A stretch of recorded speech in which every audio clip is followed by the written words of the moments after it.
ಬನ್ನಿ ಸ್ನೇಹಿತರೆ, ನಮ್ಮ ನಮಸ್ತೆ ಹಿಂದೂಸ್ತಾನ್ ಹಿಂದಿನ ಎಪಿಸೋಡ್ಗೆ ಎಲ್ಲರಿಗೂ ಸ್ವಾಗತ ಸುಸ್ವಾಗತ. ನೋಡಿ, ಕಾಂಗ್ರೆಸ್ನಲ್ಲಿ ಇರ್ತಕ್ಕಂಥವರೆಲ್ಲ ಒಂಥರ ಗುಲಾಮಿ ಪದ್ಧತಿನ ಅನುಸರಿಸ್ತಾರ ಅಂತ. ಇವರೆಲ್ಲ VIP ಗಳು, ಹಿಂದೂಗಳೆಲ್ಲ ಗುಲಾಮರು, ನಾವು ಹೇಳ್ದಂಗೆ ಕೇಳಬೇಕು, ಊಟವನ್ನು ಕೊಟ್ಬಿಟ್ಟು ಸಾಕು, ನಮ್ಗೆ ಓಟ್ ಹಾಕ್ಕೊಂಡು ಇರೋದಷ್ಟೇ ಇವ್ರ ಕೆಲಸ ಅನ್ನೋ ಮೈಂಡ್ ಸೆಟ್ನ ಅರ್ದು ಕುಡಿದ್ಬಿಟ್ಟಿದ್ದಾರೆ ಇವರು.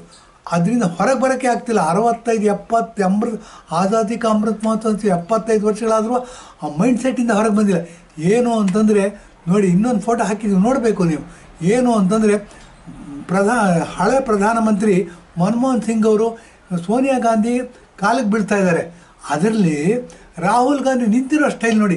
ಏನು ಅಂತಂದರೆ, ಮುಂಡೆ ಮಕ್ಕಳ, ನೀವು ಹಿಂದೂಗಳು ಎಷ್ಟೇ ಪ್ರೈಮ್ ಮಿನಿಸ್ಟರ್ ಆಗಲಿ ಪ್ರೆಸಿಡೆಂಟ್ ಆಗಲಿ ನೀವು ನಮ್ಮ ಕಾಲಿಗೆ ಬಂದು ಬೀಳಬೇಕು ಅಂತ ವ್ಯಂಗ್ಯವಾಗಿ ನೋಡ್ತಿರ್ತಕ್ಕಂಥ ಫೋಟೋ ಹಾಕಿದ್ದೀವಿ. ಇದನ್ನು ನೋಡಬೇಕು.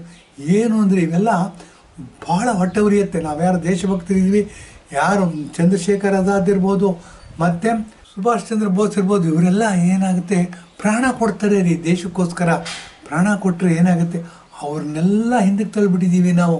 ಹಿಂದಕ್ಕೆ ತಳ್ಳಿಬಿಟ್ಟು ಏನಾಗಿದೆ, ಅಧಿಕಾರ ಬೇಕು ಅಂತಂದ್ಬಿಟ್ಟು ಢೋಂಗಿ ರಾಜಕಾರಣಿಗಳನ್ನ, ಢೋಂಗಿ ಇವ್ರನ್ನ ನಾವು ಏನು ಮಾಡಿದ್ದೀವಿ, ಮೆರೆಸ್ತಾ ಇದ್ದೀವಿ. ಮೆರೆಸಿ ಎಲ್ಲಿಗೆ ತಂದಿದ್ದೀವಿ ಅಂತಂದರೆ, ಕಾಲಿಗೆ ಬೀಳೋದಕ್ಕೂ ಹಿಂದೆ ನೋಡೋದಿಲ್ಲ. ಒಂದು ಕಾನ್ಸ್ಟಿಟ್ಯೂಷನಲ್ ಹೆಡ್ ಆಗಿ ಪ್ರಧಾನಮಂತ್ರಿ ರಿಮೋಟ್ ಕಂಟ್ರೋಲ್ ಕಾಲಿಗೆ ಬೀಳ್ತಾನೆ, ಆ ಮಗ ವ್ಯಂಗ್ಯವಾಗಿ ನೋಡ್ತಾ ಇದ್ದಾನೆ ಅಂತಂದರೆ ಎಷ್ಟು ದಿಮಾಕ್ ಇರ್ಬೋದು, ಎಷ್ಟು ಅರೋಗ್ಯನ್ಸ್ ಇರ್ಬೋದು, ಎಷ್ಟು ಅರೋಗ್ಯಂಟ್ ಇರ್ಬೋದು, ಮನಸ್ಸಲ್ಲಿ ಏನಿರ್ಬೋದು ಇಂಡಿಯಾದ ಬಗ್ಗೆ, ಇಂಡಿಯಾ ಸಂಸ್ಕೃತಿ ಬಗ್ಗೆ, ಹಿಂದೂ ಸಂಸ್ಕೃತಿ ಬಗ್ಗೆ, ಹಿಂದೂ ಭಾವನೆಗಳ ಬಗ್ಗೆ, ಹಿಂದೂ ಹೃದಯದ ಬಗ್ಗೆ, ಹಿಂದೂ ಅಸ್ಮಿತೆ ಬಗ್ಗೆ, ಹಿಂದೂ ಆತ್ಮಗೌರವದ ಬಗ್ಗೆ ಎಷ್ಟು ಕೇವಲವಾಗಿ ನೋಡ್ತಾರೆ ಅನ್ನೋದು ಗೊತ್ತಾಗುತ್ತೆ. ಅದಕ್ಕೋಸ್ಕರ ಫೋಟೋ ನೋಡಿದ್ವಿ. ಅದು ಮುಂದಿನ ಭಾಗ ಮಾಡ್ತೀನಿ ನೋಡಿ. ನರೇಂದ್ರ ಮೋದಿಯವರು ಏನಾದ್ರು ಗೆದ್ದುಬಿಟ್ರೆ, 3ನೇ ಸರಿ ಗೆದ್ದಾಯಿತು, ಅಧಿಕಾರ ತೊಗೊಂಡಾಯಿತು, ಅಧಿಕಾರ ನಡೆಸ್ತಾ ಇದ್ದಾರೆ, ಗೆದ್ದುಬಿಟ್ರೆ ಸಂವಿಧಾನ ಬದಲಾಯಿಸ್ತಾರಂತೆ. ಬಹಳ ದೊಡ್ಡ ಮಾತುಕತೆ ಆಗ್ತಿತ್ತು. ಸಂವಿಧಾನ ಬದಲಾವಣೆ ಮಾಡಿಬಿಡ್ತಾರಂತೆ, ಸಂವಿಧಾನ ಬದಲಾವಣೆ ಆಗಬೇಕು ರೀ. ಯಾಕೆ ಅಂದರೆ 1947ನೇ ಇಸ್ವಿನಲ್ಲಿ ಬರೆದಿರ್ತಕ್ಕಂಥ ಸಂವಿಧಾನ ಅವತ್ತಿಗೆ ವ್ಯಾಲಿಡ್ ಆಗಿತ್ತು. ಪಾಪ BR ಅಂಬೇಡ್ಕರ್ ಅವರು ಕಷ್ಟಪಟ್ಟು 7-8 ಜನನ ಗುಡ್ಡೆ ಹಾಕ್ಕೊಂಡು, ಮೇಧಾವಿಗಳನ್ನ ಗುಡ್ಡೆ ಹಾಕೊಂಡು ಸಂವಿಧಾನ ರಚನೆ ಮಾಡ್ತಾರೆ. ಸಂವಿಧಾನವನ್ನು ಧಿಕ್ಕರಿಸಿದ್ದು ಯಾರು ಅನ್ನೋದ್ರ ಬಗ್ಗೆ ಉದಾಹರಣೆಗಳನ್ನ ಹೇಳ್ತಾ ಹೋಗ್ತೀನಿ, ಬನ್ನಿ ನೋಡಿ. ಜವಾಹರ್ಲಾಲ್ ನೆಹರು ಪ್ರಧಾನಮಂತ್ರಿ ಆಗಿರ್ತಾರೆ, ಕಾಸ್ಟ್ ಲೀಡರ್ ಅಂತ ಹೇಳ್ತೀವಿ, ಕಾಸಿರುತ್ತೆ ಆತನ ಹತ್ರ. ಮತ್ತು ಪ್ರಯಾಗ್ರಾಜ್ ಅಲಹಾಬಾದಲ್ಲಿ ಏನಾಗುತ್ತೆ, ಆನಂದ್ ಭವನ ಅಂತ ಇರುತ್ತೆ, ಅದು ನೆಹರು ವಂಶಸ್ಥರದಂತೆ. ಅದನ್ನು ಮಿನಿ ಪ್ಯಾಲೇಸ್ ಅಂತ ಹೇಳ್ಬೋದು. ಮೈಸೂರು ಪ್ಯಾಲೇಸ್ ನೋಡ್ರವ್ರು ಈಗ ಇದಕ್ಕೆ ತೀರ್ಮಾನಕ್ಕೆ ಬರ್ತೀರಾ ಅಂಥ ಮನೇಲಿದ್ದವರು ಕಾಸ್ಟ್ ಲೀಡರ್ ಅವರು. ಮತ್ತು ಅವ್ರು ಹೇಳಿ ಕರೆದ್ರೆ ಜನ ಬರ್ತಿರಲಿಲ್ಲ. ಅದಕ್ಕೇನು ಮಾಡ್ತಾರೆ, ಅವರು ಒಬ್ಬನ ಗಂಟು ಹಾಕ್ಕೋತಾರೆ. ಮಹಾತ್ಮ ಗಾಂಧಿ ಮಾಸ್ ಲೀಡರ್, ಲಂಗೋಟಿ ಹಾಕ್ಕೊಂಡಿರ್ತಾರೆ, ಆದರೆ ಒಂದು ಕರೆ ಕೊಟ್ಟರೆ 1000 ಜನ ಸೇರಿಸಿರ್ತಾರೆ. ಹಾಗಾಗಿ ಮಹಾತ್ಮ ಗಾಂಧಿ ಜೊತೆಲಿ ಹಾಕ್ಕೊಂಡು ಅವರಿಗೆ ಅರಮನೆಯಲ್ಲೇ ಜಾಗ ಕೊಟ್ಟಿರ್ತಾರೆ.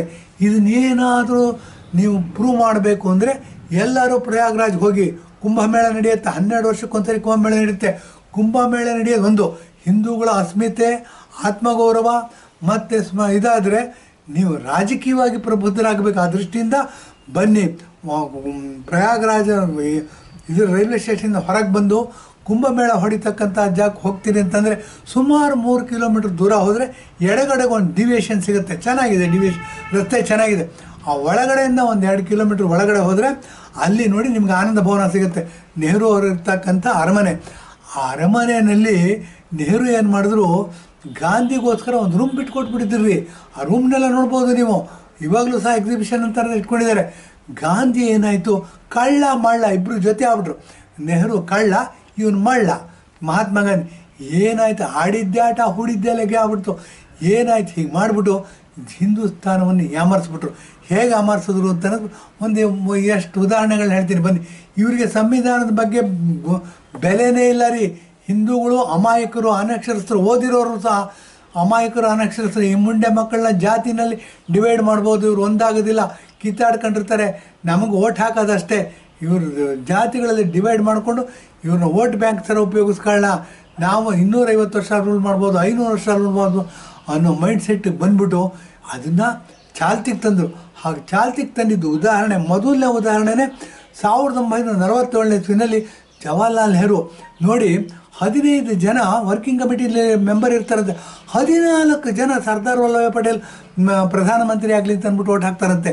ಒಬ್ಬರು ನೆಹರು ಮಾತ್ರ ಅವ್ರು ಓಟ್ ಹಾಕೋತಾರೆ ನಾನು ಪ್ರಧಾನಮಂತ್ರಿ ಆಗಬೇಕು ಅಂತ ಅಂದ್ಬಿಟ್ಟು. ಆದರೂ ಸಹ ಈ ಮಾಸ್ ಲೀಡರ್ ಇರ್ತಾರಲ್ಲ ಮಹಾತ್ಮ ಗಾಂಧಿ, ಆತ ಹೇಳ್ತಾರಂತೆ ಸರ್ದಾರ್ ವಲ್ಲಭಾಯ್ ಪಟೇಲ್ಗೆ, ನೋಡಪ್ಪ ಆತನೇ ಪ್ರಧಾನಮಂತ್ರಿ ಆಗಲಿ ಅಂತ. ಸರ್ದಾರ್ ವಲ್ಲಭಾಯ್ ಪಟೇಲ್ ಎಂಥ ಉನ್ನತವಾದ ವ್ಯಕ್ತಿತ್ವ ರೀ, ಆಗಲಿ ಬಿಡಿ ಅಂತಾರೆ. ಏನಾಗುತ್ತೆ, ಹೀಗೆ 15 ಓಟುಗಳು 14 ಓಟು ಸರ್ದಾರ್ ವಲ್ಲಭಾಯ್ ಪಟೇಲ್ಗೆ ಬಂದರೂ ಸಹ ಅವರು ಪ್ರಧಾನಮಂತ್ರಿ ಸ್ಥಾನವನ್ನು ಜವಾಹರ್ಲಾಲ್ ನೆಹರು ಬಿಟ್ಕೊಡ್ತಾರೆ. ಈ ಮನುಷ್ಯ ಒಂದು ಸಾರಿ ಪ್ರಧಾನಮಂತ್ರಿ ಆದಮೇಲೆ ಏನೋ ನಾನ್ ಅಲೈನ್ಡ್ ಕಂಟ್ರಿ ಅಂತೆ, ಅಮೇರಿಕಾ ಡೆಮಾಕ್ರೆಟಿಕ್ ಬ್ಲಾಕ್ ಒಂದು, ಕಮ್ಯುನಿಸ್ಟ್ ಬ್ಲಾಕ್ ಒಂದು, ರಷ್ಯನ್ ಬ್ಲಾಕು, ಇವ್ರು 2 ಬ್ಲಾಕ್ ಇದ್ದರೆ ಇವ್ರು ಏನು ಮಾಡ್ತಾರೆ, ಹೊಸ ಆಟ ಹಾಕ್ತಾರೆ, ನಾನ್ ಅಲೈನ್ಡ್ ಗ್ರೂಪ್ ಅಂತ ಮಾಡ್ಕೋತಾರೆ. ನಾನ್ ಅಲೈನ್ಡ್ ಗ್ರೂಪ್ ಅಂತ ಮಾಡಿಕೊಂಡು ಪ್ರಪಂಚದಲ್ಲಿ ದೊಡ್ಡ ಲೀಡರ್ ಆಗಬೇಕು ಅಂತ ಒಂದಷ್ಟು ದಿವಸ ಮೆರೀತಾರೆ. ಮೆರೆದ್ಬಿಟ್ಟು ಏನು ಮಾಡ್ತಾರೆ, ಇಲ್ಲಿ ನೋಡಿ 2 ಹೆಸರು ಹೇಳ್ತೀನಿ, ಕ್ರಿಶ್ಚಿಯನ್ ಕೀಲರ್, ಮರ್ಲಿನ್ ಮಂಡ್ರೋ ಅಂತ ಅಂದ್ಬಿಟ್ಟು. ಇದನ್ನು ನೀವು ಪುಸ್ತಕಗಳಲ್ಲಿ ಹುಡುಕಿ ರಿಸರ್ಚ್ ಮಾಡಬೇಕು, ಯಾಕೆ ನಾನು ಮಾಡಿಲ್ಲ, ಜಸ್ಟ್ ಹೆಸರುಗಳನ್ನ ಹೇಳ್ತಾ ಇದ್ದೀನಿ ಅಷ್ಟೆ. ಈ ಹೆಸರುಗಳ ಹಿಂದೆ ಓಡಾಡ್ತಿದ್ದವ್ರು ಯಾರು, ಈ ಹೆಸರನ್ನ ಹಿಂದೆ ಆಸೆ ಪಟ್ಕೊಂಡು ಓಡಾಡ್ತಿದ್ದವ್ರು ಯಾರು, ಇದ್ರ ಉಪಯೋಗ ಪಡಿಸ್ಕೊಂಡವ್ರು ಯಾರು ಅನ್ನೋದ್ರ ಬಗ್ಗೆ ಸಾಕಷ್ಟು ವಿಷಯಗಳು ತಿಳಿಯುತ್ತೆ. ಬನ್ನಿ, ಏನಾಗುತ್ತೆ, ಜವಾಹರ್ಲಾಲ್ ನೆಹರು ದುರುಪಯೋಗ ಪಡಿಸ್ಕೊಂಡು ಪ್ರಧಾನಮಂತ್ರಿ ಆಗ್ತಾರೆ. ಪ್ರಧಾನಮಂತ್ರಿಯಾಗಿ ಸಾಯೋವರೆಗೂ ಪ್ರಧಾನಮಂತ್ರಿ ಆಗಿರ್ತಾರೆ. 2ನೇ ಸ್ಟೆಪ್ಪು. ಬನ್ನಿ, 3ನೇ ಸ್ಟೆಪ್ ಏನು ಮಾಡ್ತಾನೆ ಅಂತ ಹೇಳ, ಸಂವಿಧಾನ ಅಂದರೆ ಇವರಿಗೆ ಆಟಕ್ಕಿಂತ ಲೆಕ್ಕಕ್ಕಿಲ್ಲ ರೀ.